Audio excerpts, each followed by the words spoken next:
नाशिकच्या येवल्यामधील तहसीलदारांना मागणी संदर्भात निवेदन दिलं जात आहे। बिहारमधील महाबोधी महाविहार बौद्ध भिक्खूंच्या ताब्यामध्ये देण्याच्या मागणीचं निवेदन आझाद समाज पार्टीने दिले। तसंच मागणीची दखल घ्यावी अन्यथा आंदोलनाचा इशारा सुद्धा देण्यात आलाय। नाशिकच्या येवल्यामधील अंगण गावामध्ये दलित आदिवासी मागासवर्गीय समाजाच्या वतीनं आमरण उपोषण करण्यात आलं। घरकुल योजनेची नियोजित जागा उपलब्ध करून द्यावी, अनुसूचित जाती जमातीच्या लोकांना जागा राखीव करून द्यावी या मागण्यांसाठी हे उपोषण करण्यात आलंय। जळगावमध्ये डॉक्टर बाबासाहेब आंबेडकर सार्वजनिक उत्सव समितीनं महापालिकेवर मोर्चा काढलाय। रेल्वे स्टेशन जवळच्या बाबासाहेब आंबेडकरांच्या पुतळ्याचं सुशोभीकरण करण्याची मागणी करण्यात आली आहे। तसंच मागण्या मान्य न झाल्यास आंदोलन तीव्र करू असा इशारा देण्यात आलाय। क्लीनअप मार्शल योजना बंद करण्याचा निर्णय मुंबई महानगरपालिकेने घेतलेला आहे। या प्रस्तावाला आता आयुक्त भूषण गगराणी यांनी दुजोरा दिलाय। नागरिकांसह पालिकेच्या अनेक अधिकाऱ्यांनीच या मार्शलमुळे उपद्रव होत असल्याच्या तक्रारी केल्या होत्या, त्यामुळे ही योजना बंद करण्याचा निर्णय घेण्यात आलाय। डॉक्टर पायल तडवीच्या आईनं हायकोर्टामध्ये धाव घेतली आहे। पायल तडवी आत्महत्या प्रकरणामध्ये विशेष सरकारी वकील प्रदीप घरत यांना खटल्यातून हटवल्याप्रकरणी पायलची आई अबेदा तडवी यांनी हायकोर्टात धाव घेतली आहे। घरत यांची पुन्हा नियुक्ती करावी अशी मागणी त्यांनी केली आहे। ईडीचे माजी संचालक संजय कुमार मिश्रा यांची पंतप्रधानांच्या सल्लागार परिषदेचे पूर्णवेळ सदस्य म्हणून निवड करण्यात आली आहे। संजय कुमार मिश्रा यांनी 15 सप्टेंबर 2023 पर्यंत ईडीचे प्रमुख म्हणून काम पाहिले। मिश्रा यांच्या नियुक्तीला पंतप्रधान नरेंद्र मोदी यांनी मंजुरी दिल्यानंतर ते पूर्णवेळ सदस्य म्हणून काम करतील। मुंबईला पाणी पुरवठा करणाऱ्या 7 धरणांमध्ये 37% पाणीसाठा शिल्लक आहे। सध्याच्या उष्णतेमुळे पाण्याच्या बाष्पीभवनाचा वेग वाढलाय, त्यामुळे पाणी पातळी कमी होत चालली आहे। राखीव पाणी साठ्यासाठी राज्य सरकारकडे मागणी करण्यात आली आहे। मुंबई गोवा महामार्गावरील कशेडी बोगद्यामध्ये संपूर्ण अंधार आहे, त्यामुळे अपघात होण्याची भीती व्यक्त केली जाते। त्यासाठी महामार्ग विभागानं महावितरणकडे वीज पुरवठ्याची मागणी केली होती, तर 80 लाख रुपये अनामत भरायला सांगितलं होतं। ही रक्कम न भरल्यामुळे अद्यापही वीज पुरवठा सुरू झालेला नाही। साताऱ्याच्या कोरेगावमधली तडवळे संमतमध्ये एकाच कुटुंबातील सदस्यांनी 53 वर्ष सरपंच म्हणून काम केले। हा विक्रम त्यांनी केल्यानंतर त्यांची इंडिया बुक ऑफ रेकॉर्डमध्ये नोंद झाली। या रेकॉर्डचं नोंदणी पत्र प्रमाणपत्र उपमुख्यमंत्री अजित पवार यांच्या हस्ते त्यांना देण्यात आलं।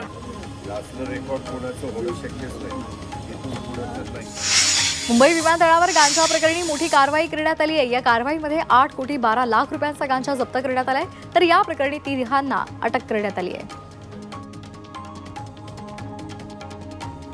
धुळे जिल्हा पोलीस अधीक्षक कार्यालयामध्ये बैठक झाली। गुढीपाडवा, रमजान ईद हे सण आहेत ते शांततेमध्ये साजरे करण्याचं आवाहन यावेळी करण्यात आलं। त्याचबरोबर समाज माध्यमांवर आक्षेपार्ह पोस्ट केल्यास कायदेशीर कारवाई करू असा इशारा सुद्धा देण्यात आलाय। ससून रुग्णालयातून पळालेल्या गंभीर गुन्ह्यातील आरोपीला सातारा पोलिसांनी काही तासांमध्येच अटक केली आहे। संतोष साठे असं आरोपीचं नाव आहे। त्याच्यावर बंड गार्डन पोलीस ठाण्यामध्ये गुन्हा दाखल करण्यात आला आहे। तळोजा गावातील देवीचा पाडा या भागामध्ये राहणाऱ्या 2.5 वर्षीय मुलीचं दिवसा ढवळ्या अपहरण झालंय।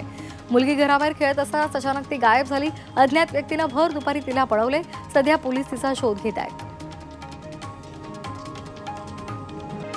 नाशिकच्या निफाडमध्ये दारूची दुकानं फोडणाऱ्याला पोलिसांनी अटक केली आहे। या चोरट्यानं आंबेडकर चौकामध्ये देशी दारूचं दुकान फोडून 50 दारूचे बॉक्स आणि 82,000 रुपयांची चोरी केली होती। उगाव इथे 43 भरलेले बॉक्स त्यांना चोरले होते। या प्रकरणी 2 लाखांच्या मुद्देमालासहित आरोपीला अटक झाली आहे। चांदवड तालुक्यामध्ये कडक उन्हाळा जाणवतोय आणि त्यामुळे वन्य प्राण्यांना पिण्याच्या पाण्यासाठी भटकंती करावी लागते।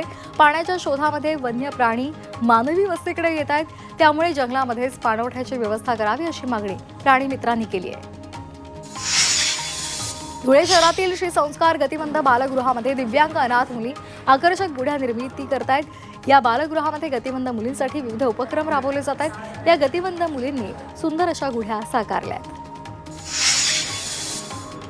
जळगाव पोलीस दलाच्या वतीनं जिल्हास्तरीय शांतता कमिटीची बैठक घेण्यात आली। आगामी सण उत्सव शांततेमध्ये साजरे केले जावेत असं आवाहन यावेळी जिल्हाधिकाऱ्यांनी केले। तसंच सोशल मीडियावर आक्षेपार्ह मजकूर पसरवल्यास दोषींवर कारवाई होईल असे आदेशही देण्यात आले। राज्यामध्ये तंबाखूजन्य हुक्का पार्लरवर बंदी घालण्यात आली आहे, तरीही हर्बल हुक्का पार्लरच्या नावाखाली अवैधपणे हुक्का पार्लर्स चालवले जात आहेत। यावर नियंत्रण आणण्यासाठी कायद्यामध्ये सुधारणा करून 3ऱ्यांदा गुन्हा केल्यास अजामीनपात्र गुन्हा समजला जाईल अशी माहिती देवेंद्र फडणवीसांनी विधानसभेत दिली आहे। आगामी सणांच्या पार्श्वभूमीवर पुणे ग्रामीणचे पोलीस अधीक्षक पंकज देशमुख यांनी नागरिकांना आवाहन केले। सोशल माध्यमाद्वारे केलेल्या पोस्टमुळे किंवा स्टेटसमुळे जर कायदा आणि सुव्यवस्थेचा प्रश्न निर्माण होणार असेल तर कठोर कारवाई केली जाईल असा इशारा त्यांनी दिलाय।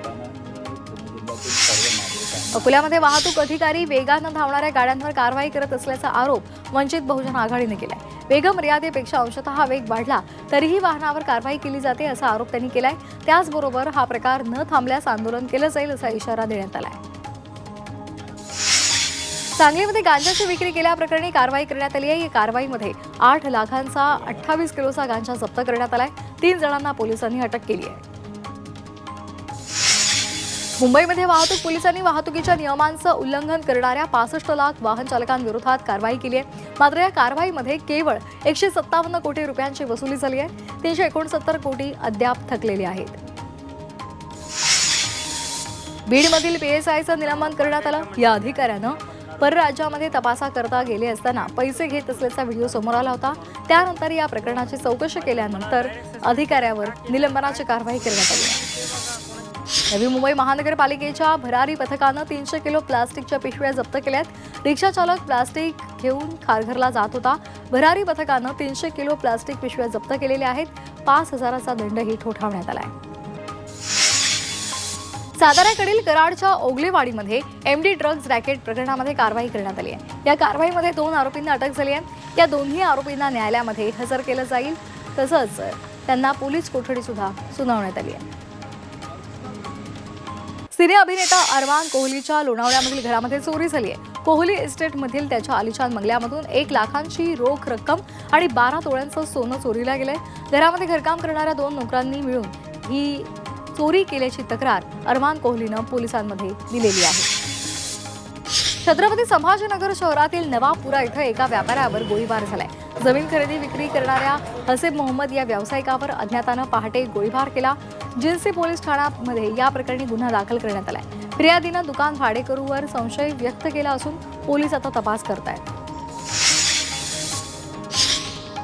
सोलापुरामध्ये शाळेतील मुलींचा लैंगिक छळ केल्याप्रकरणी शिपायाविरोधात गुन्हा दाखल करण्यात आलाय। या शिपायानं पीडितेच्या अज्ञानाचा फायदा घेत तिच्यावर लैंगिक अत्याचार केलाय। तर पीडित मुलीच्या नातेवाईकांनी या प्रकरणी तक्रार दाखल केल्यामुळे शिपाई आरोपीला अटक झाली आहे। निफाडमध्ये ओझरमध्ये अल्पवयीन मुलीवर 5 नराधमांनी बलात्कार केला। या प्रकरणी 5 आरोपींविरोधात गुन्हा दाखल झालाय। तर या घटनेनंतर संशयित फरार असल्यामुळे पोलिसांनी त्याचा शोध सुरू केलाय। यवतमाळमध्ये प्राध्यापक संतोष गोरे यांनी मालगाडीखाली उडी घेत आत्महत्या केली आहे। या आत्महत्येप्रकरणी 34 जणांविरोधात गुन्हा दाखल करण्यात आलाय। या 34 जणांमध्ये महाविद्यालयातील प्राचार्य, प्राध्यापक, कर्मचारी, वकील यांचा समावेश आहे। नाशिकमध्ये कोयत्यानं दहशत माजवणाऱ्या आरोपीला अटक झाली आहे। हा आरोपी येणाऱ्या जाणाऱ्या नागरिकांकडून त्यांच्यावर कोयत्यानं हल्ला करत होता आणि त्यामुळे पोलिसांनी त्याला अटक केली आणि त्याच्या विरोधात गुन्हा नोंदवला। नवी मुंबई पोलिसांनी हरवलेल्या 11 वर्षीय मुलाचा शोध हा लावलेला आहे। पोलिसांनी सलग 14 दिवस अथक परिश्रम घेत जवळपास 200 सीसीटीव्ही तपासले आणि बेपत्ता मुलगा नेरूळमध्ये सापडलाय। पोलिसांनी त्याच्या पालकाच्या त्याला स्वाधीन केले। पिंपरीमध्ये बर्न हॉस्पिटलचा मुद्दा पुन्हा एकदा ऐरणीवर आलाय। महापालिकेनं बर्न वॉर्ड सुरू करण्याची घोषणा केली, मात्र अद्यापही बर्न हॉस्पिटल सुरू झालेलं नाही। अकोल्यामधील अकोटला पहिल्यांदाच शाहिरी प्रशिक्षण शिबिराचा मान मिळालाय। या भव्य शाहिरी प्रशिक्षण शिबिराचा उत्साहात समारोप झालाय। या शिबिराला चांगला प्रतिसाद मिळालाय। मुंबईमधील पश्चिम रेल्वेनं भंगार विक्रीमधून वर्षभरात तब्बल 507 कोटी रुपयांची कमाई केली आहे। रेल्वेच्या वापरामधून बाद झालेल्या लोखंडी, लाकडी, प्लास्टिकच्या वस्तू विक्रीमधून हा महसूल मिळालाय। पश्चिम रेल्वेनं जीर्ण आणि वापरात नसलेल्या वस्तूंची प्रभावीपणे विक्री केली आहे। ठाण्यामधल्या MBBSच्या विद्यार्थिनीची वॉटर पोलो आशियाई अजिंक्यपद स्पर्धेच्या शिबिरासाठी निवड झाली आहे। गांधी वैद्यकीय महाविद्यालयामध्ये ही विद्यार्थिनी शिक्षण घेत आहे। पंढरपूर कृषी उत्पन्न बाजार समितीमध्ये एका महिन्यामध्ये तब्बल 131 कोटी रुपयांच्या बेदाण्याची विक्री झाली आहे। रमजान ईद आणि गुढीपाडवा सणामुळे बेदाण्याला मोठ्या प्रमाणात मागणी वाढली आहे। त्यामुळे शेतकऱ्यांना मोठा दिलासा मिळाला आहे।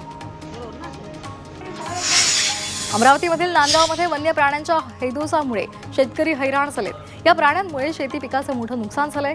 त्यामुळे शेतकऱ्यांना नुकसान भरपाई द्यावी, अन्यथा तीव्र आंदोलन करू असा इशारा देण्यात आलाय।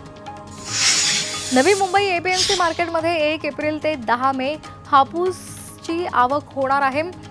यंदा या वातावरणातल्या बदलामुळे उत्पादनावर परिणाम झालाय। त्यामुळे यावर्षी ग्राहकांना कमी प्रमाणामध्ये आंबा उपलब्ध होणार असून आंब्याच्या दरात वाढ होणार आहे।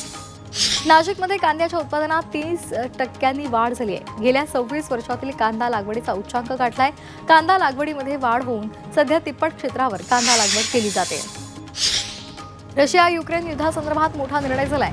काळ्या समुद्रामध्ये दोन्ही देशांमध्ये युद्धविराम झालेला आहे। आता युक्रेनमधील रशियन हल्ले थांबणार आहेत।